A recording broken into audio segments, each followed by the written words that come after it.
نبينا وحبيبنا محمد وعلى آله وصحبه أجمعين وبعد. It's gonna be a nice cozy halaqah tonight. It's all snowy outside and people are gonna probably stay home.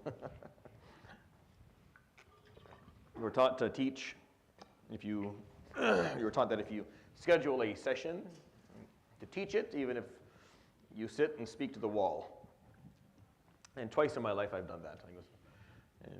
One of them was here and one of them was back in Syria. I remember the time back in Syria I sat and I spoke, and halfway through the halaqah, there's absolutely no one in the room.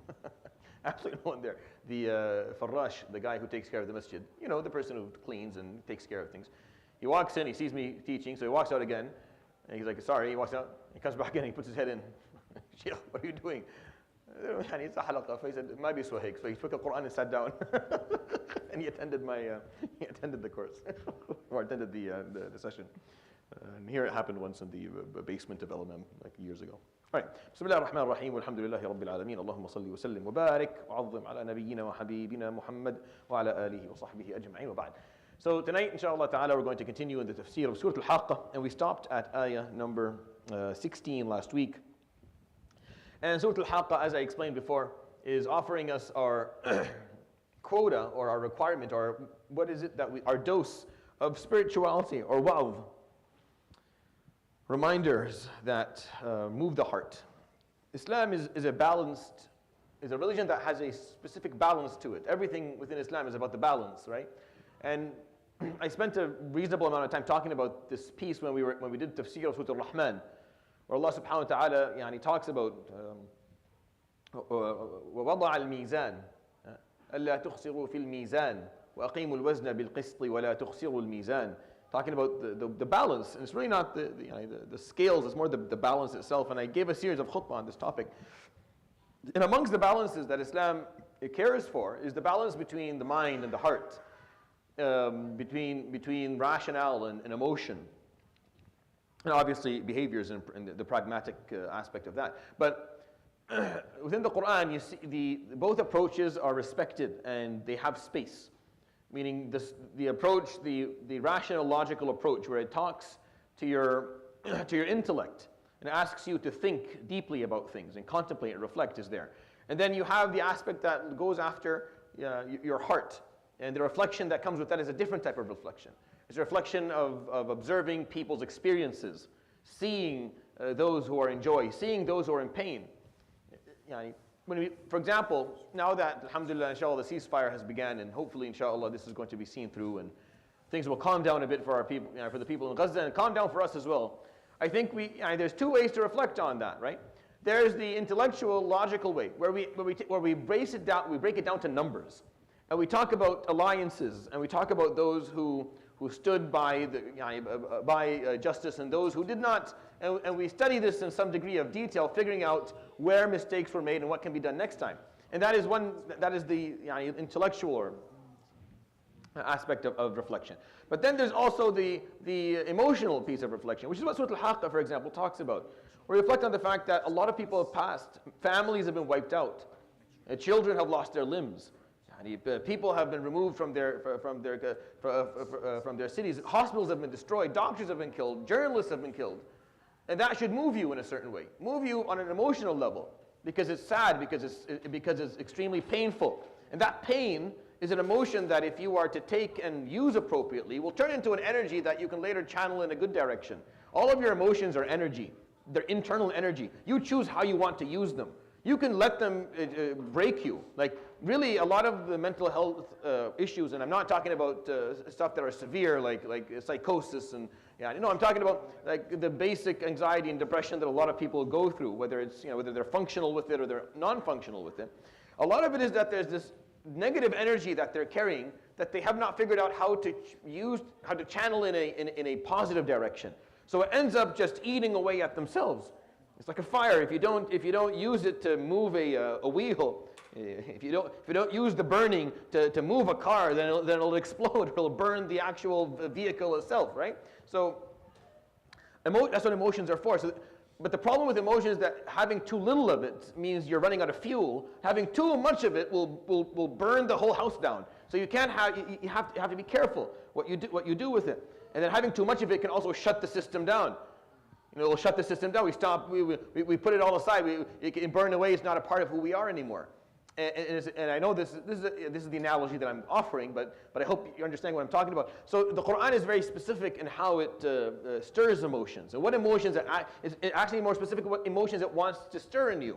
It wants you to have some degree of fear, some degree of desire, some degree of reverence, some degree of love, some degree of upset. These are the emotions, and the Quran talks about them all. You should have a certain degree of all of them in certain situations. You hear about Yawm al-Qiyamah, you have to have some degree of fear. You have to. You have to be afraid of being held by Allah subhanahu wa ta'ala accountable for what you did. That should scare you. If it doesn't scare you, then you're in trouble. You're in trouble for not being scared, because you're lacking that emotion that will fuel your ability to do the right thing. No matter how logical something is, if you lack the emotion to fuel it, you won't get anywhere. We're going to talk about this more in Surat Al-Muzammil. Surat Al-Muzammil is going to really help us with this piece. But this is why you have that aspect of reminders in Surat Al-Haqqah. Surat Al-Haqqah is probably the prime example, because it talks about, here's your dose, here's what you need to remind yourself of, so that you're moved. Listen to what's going to happen on the Day of Judgment. Reflect on what happened to the people who lived here before you. Not in an intellectual way where you're breaking down, okay, what did they do? No, the Quran didn't talk about what they did in Surat Al-Haqqah, did it? Go back. It didn't go through what they did. It just said كذبت ثمود. They just refused. It didn't go by in detail. Other places in the Quran it goes into detail of what their sin was, what exactly they did. Here it was no, they just disobeyed. They disagreed. They turned their back. So أهلكوا بالطاغية أهلكوا بريح صرصر عاتية. Fir'aun, it didn't talk about it just فعصوا رسول ربهم. They refused to listen to the prophet that was sent to them by their Lord. فأخذهم أخذة رابية. Why? Because the point is not to have that intellectual reflection. It's an emotional reflection. Think about how strong they were and how quickly they disappeared, how quickly they vanished. That is the strength of your Lord. And that could happen to you. And if there's a possibility of it happening to you, or if you were promised that it's not going to happen to you, then you should have a certain degree of either gratitude, which is another emotion that can bring in you, or fear, or both. And those emotions, if you harness them and you turn them into positive energy, they push you forward. They bring you back tomorrow for a salah. Right? They'll bring you back for another dars later on. If you don't harness any emotion, people who come to the durus, I'll tell you this, people who come to halaqat and durus and aren't moved at all, they don't come back. I see it, they don't come back. If I can't reach them, right? I can't reach them emotionally. Even if, for me to reach them emotionally, I have to reach them intellectually first. Like it has to make sense to them. If it makes sense to them, then I have maybe an opportunity to reach them emotionally. But if I never reach them emotionally, they don't come back. If they're not moved by things, if they're not reflecting on it and it's not affecting their souls or affecting their spirits and the way they see things, they burn out quickly and they stop coming. And I don't blame them, because that emotional piece wasn't there, so they can't keep on going. It's understandable. The Quran takes care of this piece for you. It doesn't over-exaggerate it and doesn't ignore it. Just enough. It's like a car. You have to fill it up with fuel.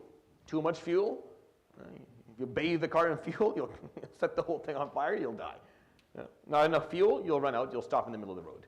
You have to and it has to be done in doses, which is why, for example, the very famous hadith where Ibn Mas'ud would say, كان يتخولنا رسول الله صلى الله عليه وسلم بالموعظة كل خميس. The Prophet ﷺ would give us a maw'idah, a reminder, an emotional reminder, once a week, sometimes Thursday nights or something. And he said this, radiallahu anhu, because his students, Ibn Mas'ud's students, said, Ya Aba Abdul Rahman, هلا وعظتنا. Can you do more of this? فقال لا. فإن القلوب تصدأ وتمل. Because hearts will get bored and tired. Too much emotional charge will make people, they'll stop wanting to, they can't handle it. So I do it once a week, as the Prophet ﷺ does it. Now you say, well, you're doing a dars every day. I'm not doing maw'idah. Most of the time I'm not doing maw'idah. It's knowledge. Knowledge can be done all the time, not every day. It can be done all day long. It's knowledge. You're giving pieces of information. But when you bring an emotional charge to the talk, it has to be done in healthy doses. In healthy doses. Not too little, not too much. Which is why Surat Al-Haqqah is a prime example of this. Because the surah is just focused on one thing. Just think about, Imagine, فإذا نفخ في الصور نفخة واحدة وحملت الأرض والجبال فدكتا دكة واحدة فيومئذ وقعت الواقعة وانشقت السماء فهي يومئذ واهية. When it's blown into the horn, that one blow, and the earth and the mountains are carried and then they are crushed in one single strike. And on that day, the inevitable reality is going to occur. It's going to settle in. And the cosmos will be ripped and teared from their core. And at that moment, they'll be in a state of complete weakness. You're imagining this. You're asked to imagine this. Why? Because if you imagine it, it moves you.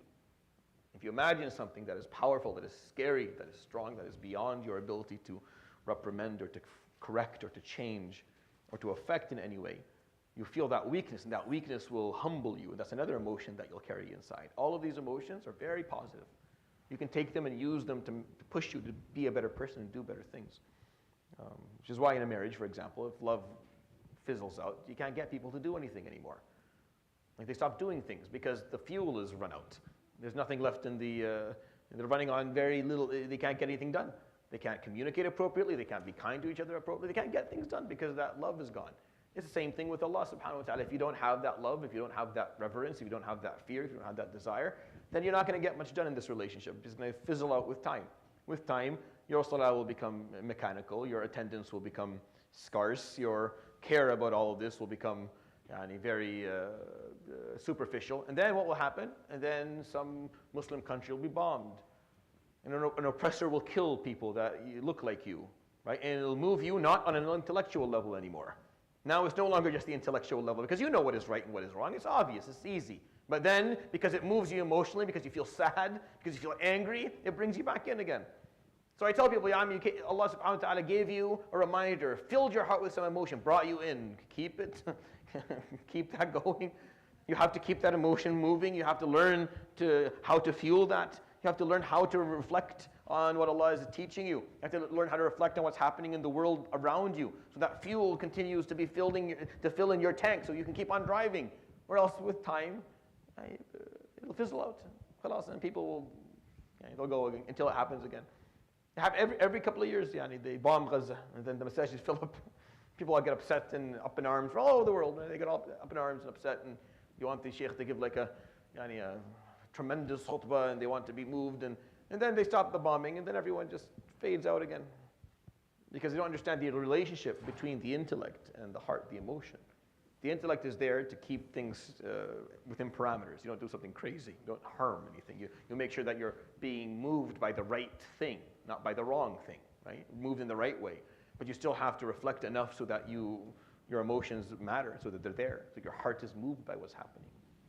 Without that piece, which is why Surat Al-Haqqah is so focused on just reminding you in that emotional way, to move the heart. All right.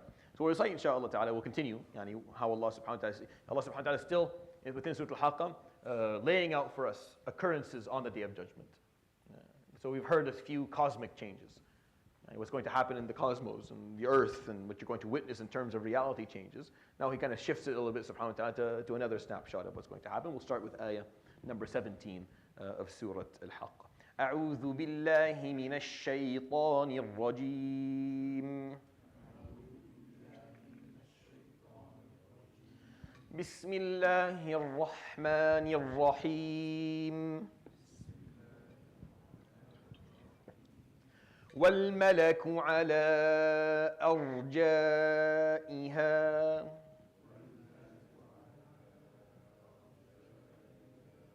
ويحمل عرش ربك فوقهم يومئذ ثمانية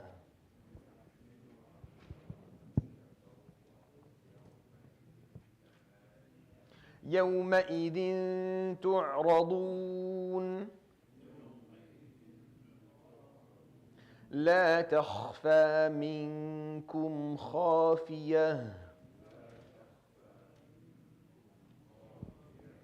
والملك على أرجائها. الملك is the word for angel.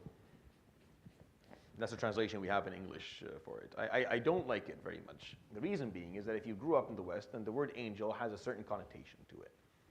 Like it describes a certain, it gives you a visual image in your mind. because how the Western society has decided, like the Judeo-Christian philosophy or culture or nomenclature. When they say the word angel, it gives you a certain image. In Islam, the word malak does not necessarily mean that image. But we translate it that way because it's still probably the only word that we have. But the malaika are amongst the creation of Allah subhanahu wa ta'ala who don't have the freedom of choice that we do. They have a margin of freedom of choice, for sure. They have an intellect. They're able to think. They're able to speak. They're able to object. They're able to ask questions. But they just don't have the freedom of choice to disobey.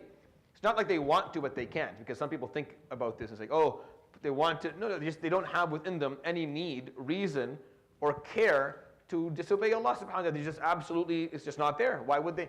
Like, there's no, the build-up is just not there. It's just like me and flying. Like, I don't have the choice to fly. But it's not like I'm standing here all day. No, it's just not a part of my build-up. It's just not an option. It's just not how I was made. So, as in fly, like personally, not get on a plane. So for malaika, the same thing. Like the concept of disobeying Allah subhanahu wa ta'ala. Well, if you talk to them about it, they go, well, why? Why would you ever do that? What level of insanity is required to disobey the Almighty? Why would you even say something like that to begin with? So their lives are, it's not like because a lot of people when they think about angels or they think about malaika, they have this false imagination or false understanding that somehow they are restricted beings, that they are beings that are miserable because they are programmed, they have no, it's just, we have a margin of choice that is wider. It's not infinite. We don't have an infinite number of choices ahead of us. The margin actually is not that big if you think about it. It's there, but it's not huge if you really contemplate it. You don't really choose where you're born or who your parents are, what culture you come from, what language you speak, what upbringing you have. You don't choose what you're going to look like at the end or what physical attributes you're going to have. And sometimes not even necessarily the intellectual attributes you're going to have. And a lot of these things are not what you choose. So you can't, it's not you can choose anything.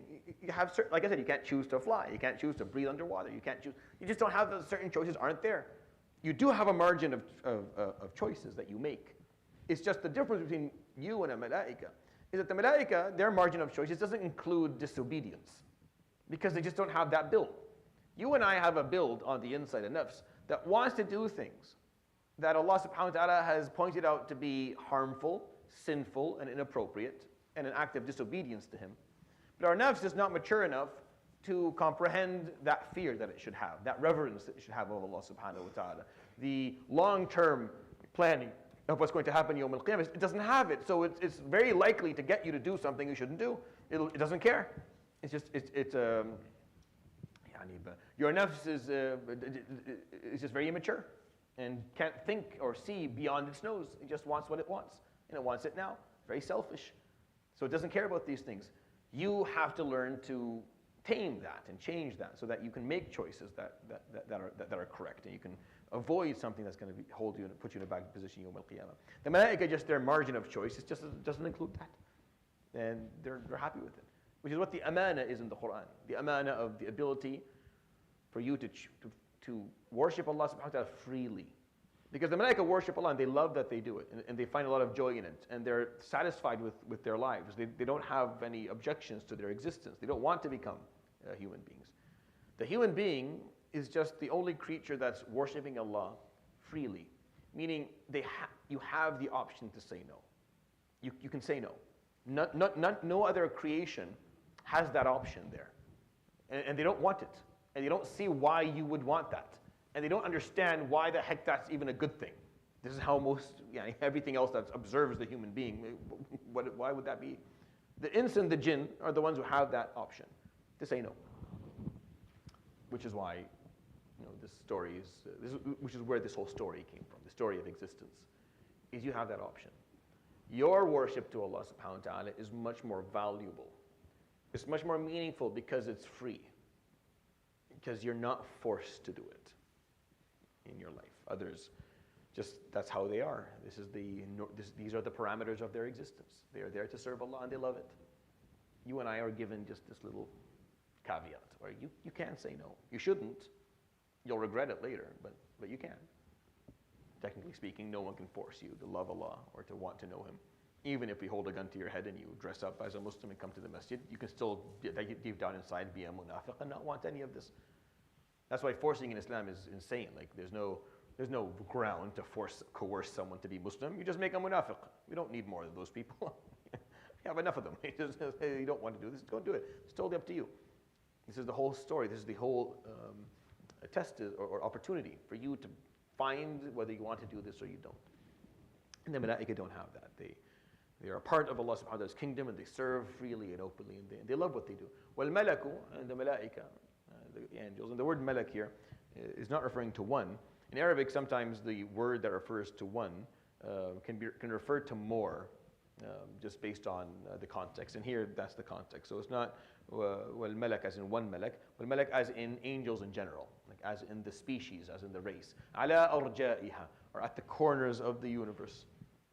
They come in there at the corners of what is left of Allah subhanahu wa ta'ala's creation. I mean, people, as they observe the destruction of the cosmos and of the earth they're on, and people are being brought to Ard al-Mahshar, and we're standing there trying to figure out what's happening and what's going next and where our loved ones are and whether, trying to remember if we did enough to actually get there. And just all of those emotions and thoughts that are coming all at once at us because many of us maybe lived in doubt or lived and didn't really take it that much seriously. And now it's occurring and they're wondering, trying to go back and see if at the end of their lives, did they end it well or did they not end it well? And just a million things happening. They're watching everything that they've ever known be destroyed in front of them, and they look around and at the corners of the universe. No matter where they look, all they see are the lines of malaika that are marching towards them for this day of judgment. So it means a lot of organization. We can barely organize 200 people in this center without like a team of 50 people, and we fight all the time. Imagine you're trying to organize all of humanity. You're going to need a couple of trillion malaika to keep everyone in line and people standing where they are. So everyone's coming, the malaika, وَالْمَلَكُ عَلَىٰ أَرْجَائِهَا, at the corners, at the end of it all. وَيَحْمِلُ عَرْشَ رَبِّكَ فَوْقَهُمْ, and carrying above them the throne of their Lord, ثَمَانِيَةٌ, 8. And 8 what? 8 malaika, 8 rows, an eighth of the numbers. I don't know. No one really knows. Scholars have opinions. It doesn't matter. This is an issue of ghaib. This is whatever Allah subhanahu wa ta'ala wants it to mean. He puts those words in there to say, oh, you want to know? You'll find out soon enough. Don't worry, you'll find out. You'll be there. You'll witness it firsthand. You won't have to witness it secondhand by hearing the number here. You'll go there. You'll see it. وَيَحْمِلُ عَرْشَ رَبِّكَ, and the throne of their Lord, in all of its glory, in all of its majesty, is carried by 8 of the malaika, or 8, as he said, subhanahu wa ta'ala, above them as they come to Ard al-Mahshar, as the king and his forces come for the day of reckoning, for the day of everyone being held accountable. يَوْمَئِذٍ, on that day, تُعْرَضُونَ, you're going to be exposed. لَا تَخْفَى مِنكُمْ خَافِيَةٌ, no secret is hidden. No more secrets. You have no ability to hide a secret anymore. It's all going to be exposed. If you're lucky, Allah subhanahu wa ta'ala, if you're blessed and Allah subhanahu wa ta'ala sees fit, and may Allah subhanahu wa ta'ala grant us this blessing, He will only expose it when you're standing for judgment. You won't carry it around for others to watch. Some people will walk around Yawm al-Qiyamah with their sin exposed, hanging above them, on banners, or just as physical entities following them around. They run away from them, and they follow them. The person runs away from this sin that they don't want to be associated with. They're very embarrassed that people are seeing it, that they've done it, this was a part of who they were. They managed to fool everyone for so long. So they run away, but these entities follow them along. And it has, the Prophet ﷺ tells us, أَلَا إِنَّ لِكُلِّ غَادِرٍ لِوَاءً يَوْمَ الْقِيَامَةِ مَكْتُوبٌ عَلَيْهَا هَذِهِ غَدْرَةُ فُلَانٍ. Every traitor, every person who committed treason, who backstabbed, who betrayed others, will have a banner Yawm al-Qiyamah written on it, this is the betrayal of Fulan. So that you look up, you see the betrayal of this person. And they run away from it, and they can't get rid of it. يَوْمَئِذٍ تُعْرَضُونَ. That's the day where everything is exposed. لَا تَخْفَى مِنكُمْ خَافِيَةٌ. خَافِيَةٌ is a secret, something that is hidden. لَا تَخْفَى, it won't be hidden. It cannot be hidden. It's not invisible anymore. Anything that you've done in your life, or anything that you're thinking, or you're feeling, or any sin that you carry is invisible. I don't see it. No one does. You carry it alone. This is something, and most sin is not going to be exposed in this dunya. If you're very, very unlucky, some things can come out to light. If you were careless and you made mistakes and you got caught, for example, it can come out. But most people, no, their sin stays mastur. And by the way, the culture of Islam, the teachings, the tradition that we have, is that you don't expose sin. Is that if someone sins, you put your best effort into concealing it, into hiding it, and granting them sitr, so that they have a chance to change their ways. Because once things are exposed, it's hard. You can't put the rabbit back into the hat once it's out. Once it's out, it's out. Khalas. So the sunnah of Islam is to try and conceal sin as much as possible, which is why you're not supposed, if you see something you shouldn't see, you should never talk about it. And if you do talk about it, you should talk about it to someone who has the ability to go and fix it. Like, if you see someone, for example, in my capacity as a teacher, if I see a student doing something wrong, no, I go and I confront them and I sit down, because I'm in the capacity of teaching them something. So it's actually a betrayal for me to see them sin and not say anything about it and ignore it. But if it's a friend, if I have the ability to offer them advice, if they'll listen to me, if I know that I have that relationship with them, that rapport, then I'll speak to them. If not, then I shouldn't speak or tell this to anyone who does not have that ability. I mean, if I'm going to talk to someone, I have to talk to someone who has the ability to go and intervene and offer this person advice, and they're willing to listen to it. But on the Day of Judgment, all that is gone. لا تخفى منكم خافية. You're exposed that day, and no secrets are now hidden. It's all going to come out. Think about that a little bit. This is not an intellectual reflection, right? This is an emotional one. Think about what that means to me and to you, to yourself. What is it that the things that you say, no, as long as this one thing is not exposed, I'm okay. That's the thing. Yeah, every time you say that, I did everything but this. So it's this. It's going to be this. It's going to. So you have to spend the time in your life now, making up for it, doing the best you can, so that Allah Subhanahu wa Taala continues to conceal your sin for you. So that Yawm al-Qiyamah, you are amongst the blessed who mastur. لا يكشف الستر عنك يوم القيامة. He does not remove the veil from around you on the Day of Judgment. You have to work for that in dunya. That's not it's not a granted right. The point of this ayah is that that's not a given.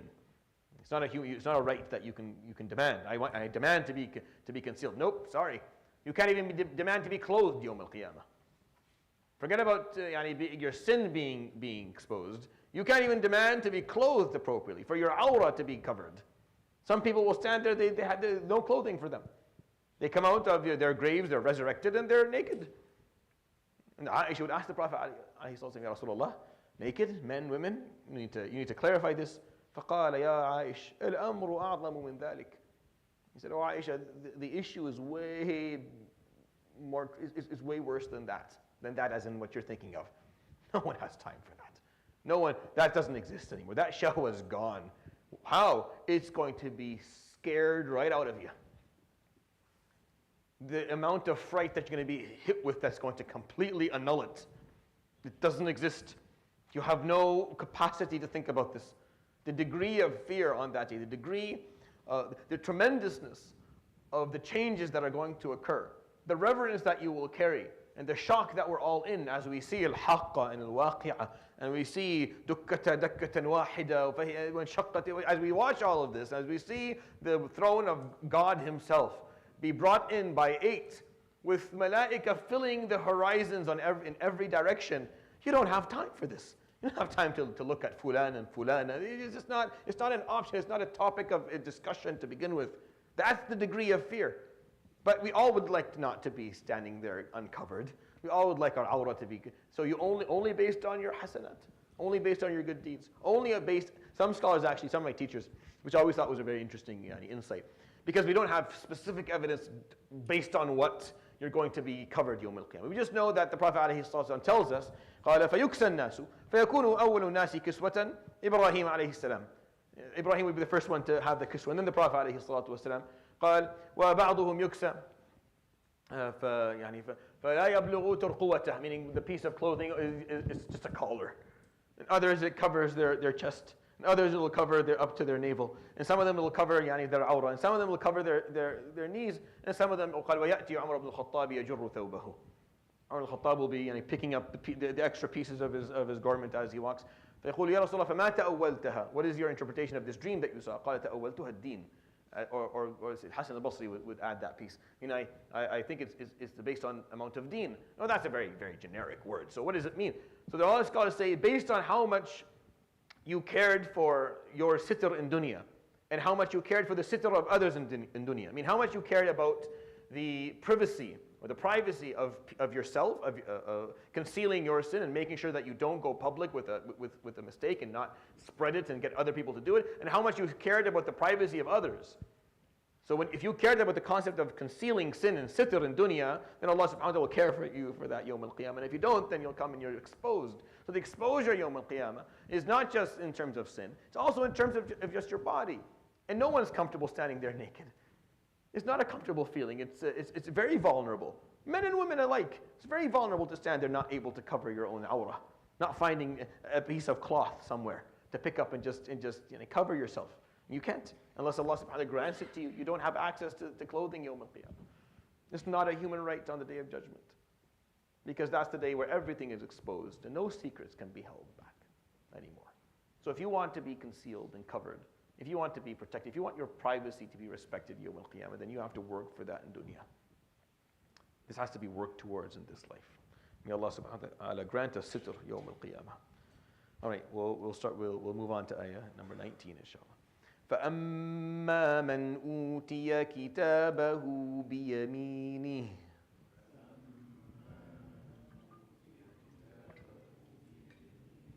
فيقول هاؤم اقرءوا كتابيه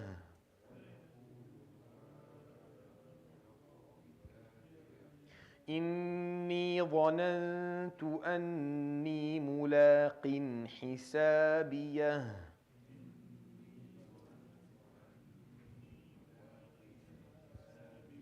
فهو في عيشة راضية في جنة عالية قطوفها دانية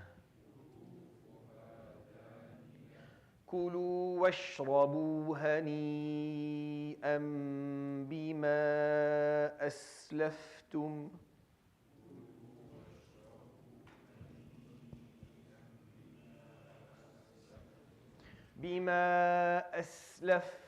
في الأيام الخالية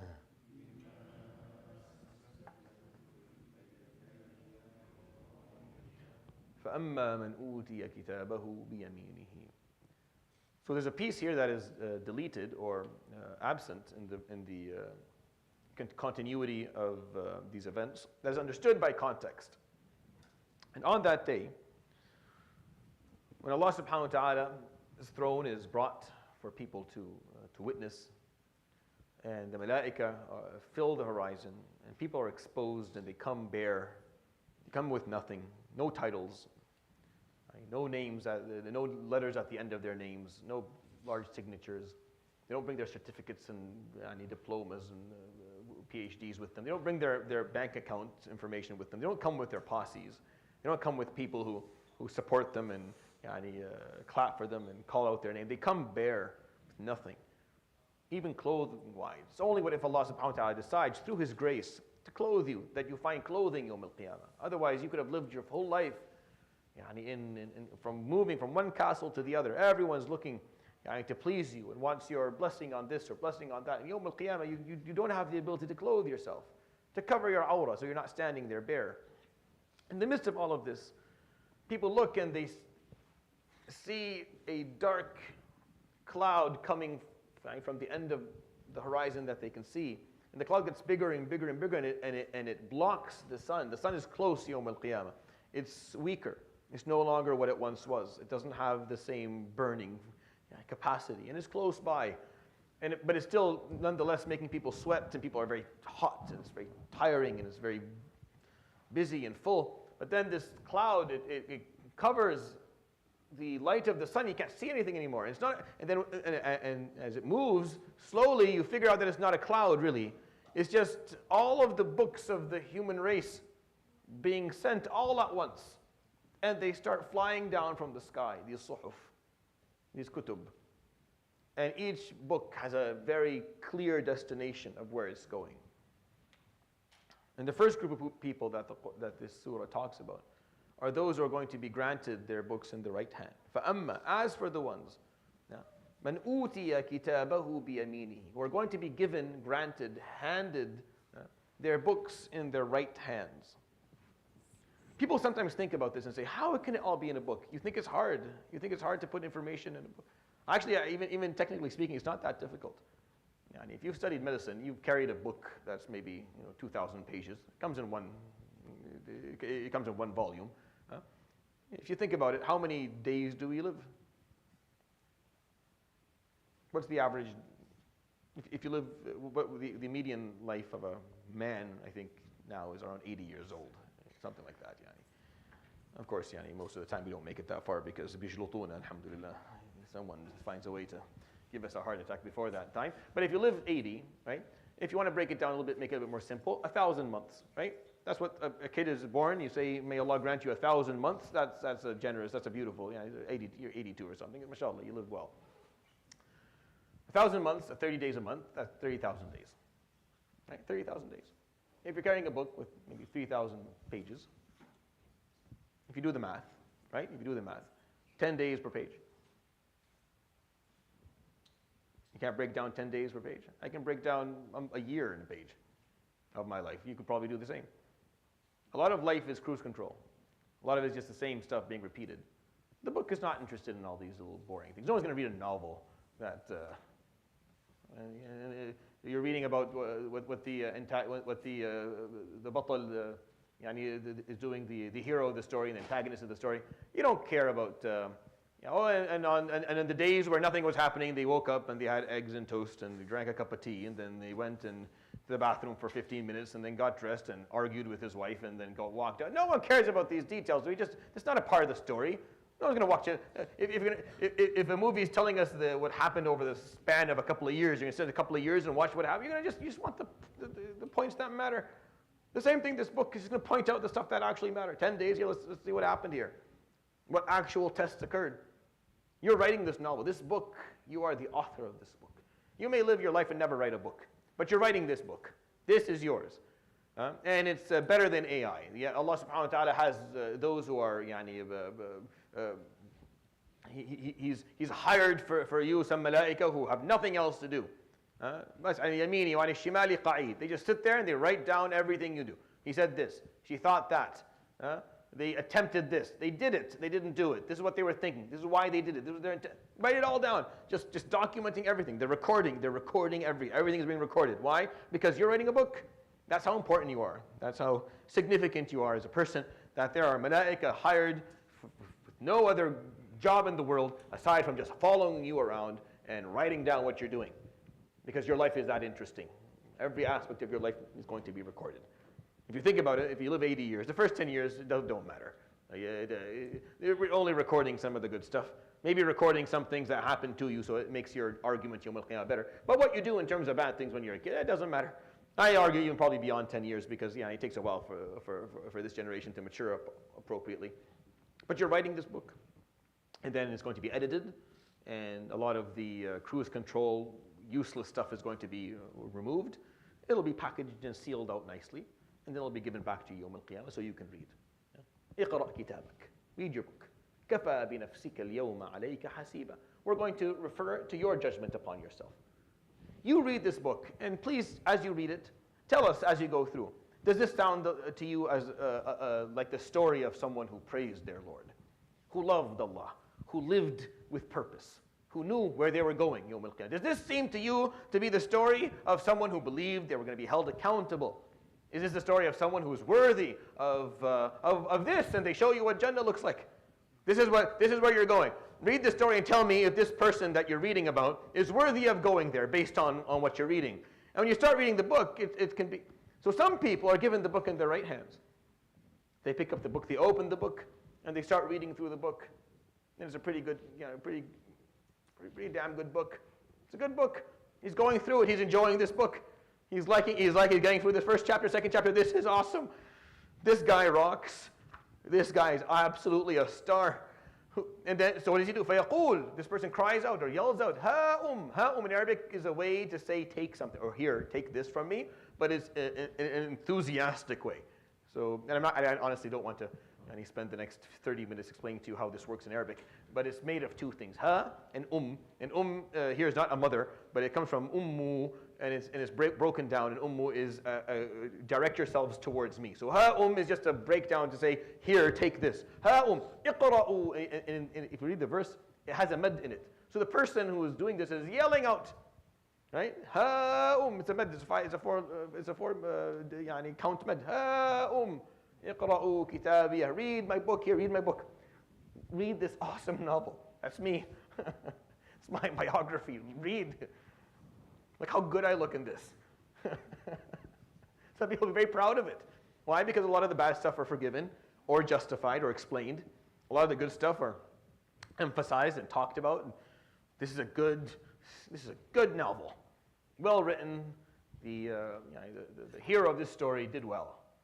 Yes, it's obvious that the hero of this story had purpose, understood their mission, knew what they were doing, were empathetic, were people of God, who had tawheed, who had love, worked hard, who dedicated themselves, were devoted, were committed, were quick to repent from a sin, people who actually, this is a good person.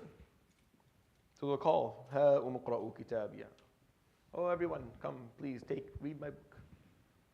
Inni dhalantu anni mulaqin hisabiyah. I was sure of this day. I knew I was going to come one day. Dhalantu here is not I assumed. It means I was sure or certain. But the reason he used dhalantu is because Allah subhanahu wa ta'ala, through His grace, allows for the believers Yawm al-Qiyamah to have some degree of lack of certainty. So dhan is not I thought or I assumed. Dhan is I knew. I knew in my soul. I didn't have physical evidence for it, but everything in my life told me that this was going to happen. I had certainty based on something that was not physical. I didn't have an equation. I didn't meet God beforehand. But but all of the arrows in this world that I contemplated were directed and were facing that La ilaha illallah. And that's why he uses this term, dhanantu. That's the point of it. Anni mulaqin hisabiyah. Mulaqin is liqa is to meet. Mulaqin, that I'm going to meet. I'm going to arrive at something. I'm going to be exposed to something. Hisabiyah. Now, hisabi is my reckoning or my accountability. The ha at the end, you say, well, the ha is just because all the other verses end with ha. Correct. But in Arabic, just so you know, that whenever you want to emphasize something being yours, you add a ha to the end of it. This is, if you go back to Arabic poetry, for example, if you want to emphasize something being yours, you can say, هذا بيتي أو هذا بيتيه. And you add the ha, and that ha there is just to emphasize it's mine, and it's no one else's. This is mine. It's just to emphasize your mulkiyah. So yes, it works with the surah, but this is how the Arab would do it. Mulaqin hisabiyah. I was going to meet the day I was going to arrive and be there. I knew I was going to be held accountable. That's why my book sounds so good. That's why this is a good book, because I knew this day was coming. So I wrote this novel appropriately. I wrote it well. I made sure at some point in my life it clicked, so I started changing the way the hero is behaving. Think about that, wallahi. Go home today and just think about that. Consider your life a movie. Wallahi, we watch so much, our generation, I love the theater, and I love cinema. I do. I absolutely love it. And I love poetry. And I love reading these type of things. And it's unfortunate because it takes up more time than it should, and I should be doing other stuff. But I love reading literature. It's a very interesting aspect of the human experience, right? To hear these things. And a good story is a good story. Like a good story, regardless of whether it talks about goodness or evil or oppression or heroes or whatever. If it's a good story, it's a good story. And it's worth listening to, it's worth learning something from. Think about your life as a movie. And imagine, what story are you telling? Right? If someone was to make a movie of your life after you die, what do you want it to look like? Like, let's say somehow we get James Cameron interested in directing a movie about you. What would you want the movie to be about? What story is this person going to tell? Of course, to tell a story, what are you going to have to do? You have to go and ask people, right? When if I want to make a movie about you, I have to go, well, sit with your kids, sit with your parents, sit with your siblings, sit with your friends, right? I have to pull out footage. I have to see what your habits were like, where you spend your time. I have to read what you wrote. I have to listen to what you said. I have to take a glance at what you achieved. I have to speak to people you knew, right? If someone's making a movie about you, how do you think it's going to sound? Are you happy with what it would be today? Or would you like it to be something, or could it be something different? Or is there potential for it to be told differently? You get one story to tell, right? Make sure it ends well at least. Maybe it didn't start well, all right? Maybe it didn't start well. For a lot of us, it didn't start well. And maybe for the first, maybe the first half hour of this movie, it didn't go, it was not, you weren't winning the empathy of the viewer. Like the audience was throwing their popcorn at the screen. This guy sucks. I don't like this guy. Right? That's fine, but make sure that it ends well at least. Make sure that at some point you make a transition, and the story is worth telling, and you do something that's worth talking about Yawm al-Qiyamah. Something that you can read. Ya akhi, you have to be able to look at your book and say, I did this. I know the rest of it is not good, but I did this. I'm coming to you, Ya Rabb, with this one thing, or maybe these two things, or whatever it is. But you have to have something. So you can stand out, so you have some uniqueness, you have to show something. And إِنِّي ظَنَنْتُ أَنِّي مُلَاقٍ حِسَابِي. I knew this day was coming, so I was prepared. So I wrote my book well. And I made sure that you direct your movie, and you author your book. No one else does. This is a piece that was written, performed, edited, directed by you. The credits at the end of this is just you. There's no one else. There's no graphic designers or sound experts or costume. It's just fulan. You did everything. That's why you stand Yawm al-Qiyamah and you answer for it yourself. See, other movies, there's the credits roll, and then you have the actors and the directors and the executives and Mish'arif and the producers and all these. They all have to come when they get the Oscar. 15 of them get on stage and they give these convoluted, boring speeches. And on the Day of Judgment, the credits, when they roll, is just your name. No one else did anything. So you stand Yawm al-Qiyamah, whether you're getting the book in the right or you're getting it in the left, whether it's just, there's no one to go to. فَهُوَ فِي عِيشَةٍ رَاضِيَةٍ. So that person on that day will be in a satisfying, rida is satisfaction or content. When you're in a state of content with things, you're happy with them, you're okay. You have no objections. You have nothing that you want to say, I want to change that, or no. That person on that day will be in a isha. This is a slang term in Arabic. We use it a lot, and it's actually a fasih word. It's in the Quran twice, here in Surah Al-Qari'ah again, right? عيشة راضية. They're in a lifestyle. Isha is a lifestyle. And ishtak in Arabic, I mean your way of life. Everything about your life. It's a word that encompasses every aspect, every angle of your existence. It's not talking about your physical health or your mental health or your financial health or your social health or your personal health. Or your academic. It's talking or professional. It's talking about all of it together, meaning the sum of it all. The sum of your life in general, everything put together, what it adds up to, radiyah. He's living a life, this person, he's living a life that is very satisfying. They're content with it, they're happy with it. Fi jannatin aliyah. They're living that within an elevated garden. Aliyah, it's up there. It's far away from all the noise that's happening down at the bottom.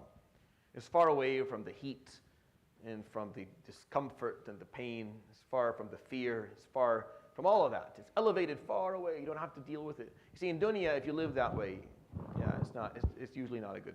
You can't afford to do that in dunya. You can't afford to put yourself in some ivy tower, right, and just sit there, away from the sound of people's pain.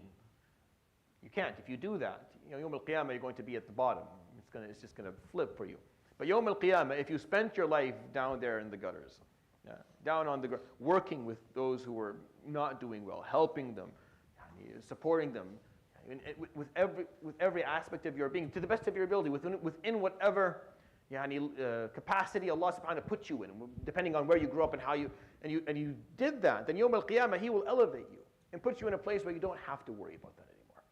You don't have to be exposed to that. You don't have to know about it. Just leave it alone. It's not fi jannah. You're in a garden, a place where it's beautiful. The word Jannah in Arabic, we translate it as garden, but really what it means in Arabic is anything that is absolutely beautiful. We take from it. So what's the root? Entertain this with me just humor me here for a second.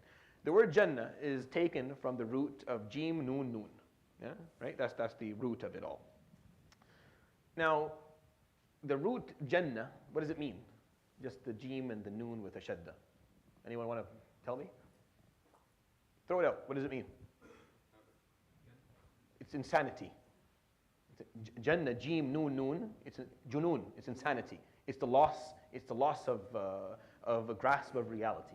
From this root, all of the words that come from it have a certain aspect of that in it. So jinn, it's not that they're not insane, but they are so out of our reality that we can't grasp them. That's why they're called jinn.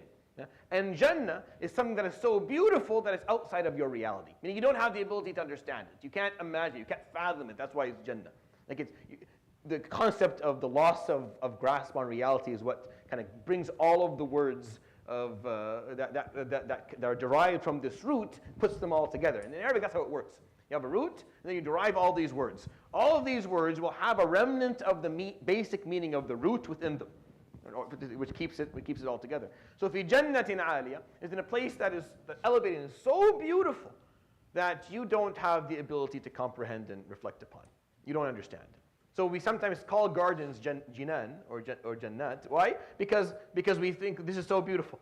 I couldn't have made this. It's just absolutely mesmerizing. I love it. And you'll use that word. But this usage for it is a figurative one. Like it's not a literal one. قُطُوفُهَا دَانِيَةٌ. Its fruits hang low. They hang near. It's not low as in low, no, low as in near. Daniya, dunu is proximity. Dunu is proximity. Daniya is proximal. So قُطُوفُهَا دَانِيَةٌ, the fruit of this garden or this Jannah that you're in, they're very proximal. They're very close by. Meaning no effort is needed.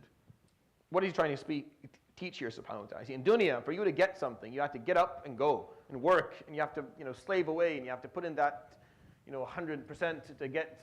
You have to put in that effort to get what you want. In Jannah, you don't. In Jannah, that piece of the equation is removed. No, it's all right there. There for you to enjoy. Put your hand out, you get what you want. The Prophet ﷺ would give us examples of this. He would talk to us in different hadith. Narrated by Tirmidhi and Abu Dawood. There's Imam Ibn Kathir has a book called Sifatul Jannati wa Na'imuha.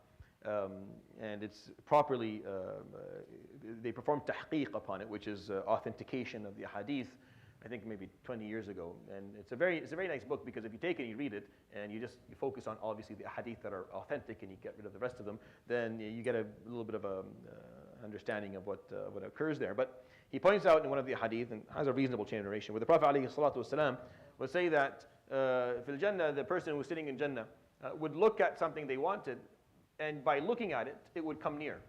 Like the tree itself would bring its. If you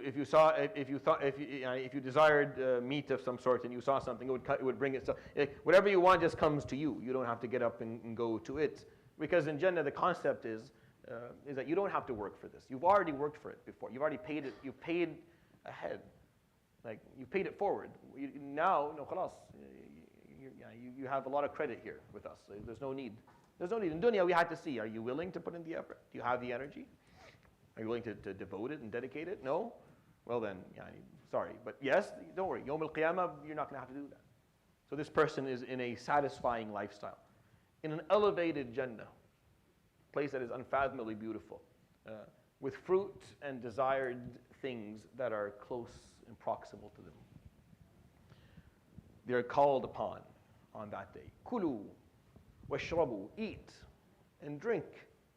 Hani'an. The word hani'an, min al-hana. Al-hana is another word for satisfaction, really, or ease and satisfaction. And we use this a lot in slang when someone, you offer someone something to drink, bilhana wa shifa, for example, or hani'an, you'll say to them, right? Hani'an means may you enjoy it fully, to the fullest extent.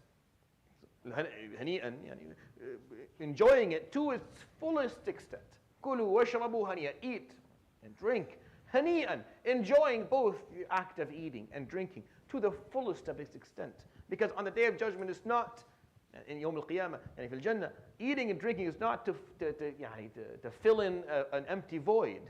You're not filling an empty void inside of you, which is what we usually try to do here, because we're hungry. We need to eat so that we have enough energy. Yawm al-Qiyamah, that's not what it is. Yawm al-Qiyamah, it's purely for hana. It's just joy. You just have taste buds, and you can just taste nice things. And they feel amazing going in, and they don't necessarily have to bother you on their way out. It's a different equation. Well, why all this? Why عيشة الراضية in جنة عالية and قطوفها دانية and كلوا واشربوا هنيئا? All of that بما أسلفتم في الأيام الخالية, because of what you have paid forward. That's what aslaf. Have ever heard the word silfa before? So people who live in the Middle East, many of our miserable souls who used to live there and work there. If you didn't have enough money you would go to your boss and you ask him for a silfa. A silfa means, can you give me a piece of what I was going to earn next month? Pay it forward to me. Can you pay it forward to me now? I'll work next month for you. But can you give me a part of that? Like you've already paid me for this month. I'm going to be working with you next month. Can you pay me for next month now? It's called a silfa. You're going to pay it forward to me. Bima aslaftum. Because of what you paid forward. Fil ayyam al-khaliya, in the early days. In dunya, al-khaliya, the days that are gone, that have moved on. In dunya, you paid it forward. You didn't try and cash in dunya. Every time you had the opportunity, you sent it to us, Yawm al-Qiyamah. You did a qard. أَقْرَضْتُمُ اللَّهَ قَرْضًا حَسَنًا. You offered Allah subhanahu wa ta'ala a beautiful loan. You send it to him, he took it, and he's going to do riba on it, subhanahu wa ta'ala. It's the only time the contract of riba does not need to go in through Sheikh Arij or Khalid Sultan or myself to see if it's okay or not. You don't need a fatwa for it. It's the one aqd, it's the one qard, ribawi, that you're invited and encouraged to be a part of. Because you're paying it forward. The concept of paying it forward is so unrealistic and untrue that it humbles you and humbles me to think about. Because how are you paying forward when your life and your existence and your spirit and your soul was a gift from Allah subhanahu wa ta'ala? How am I paying it forward? If all of that I got for free and I've never paid back. But Allah subhanahu wa ta'ala, from His mercy and His compassion and His love, He is saying, I'm going to consider what you did in dunya, payment forward. We're going to forget about what you owe me for your existence in total. And that's the beauty of it's something worth reflecting upon. I'll end with that, inshallah. Subhanahu wa ta'ala.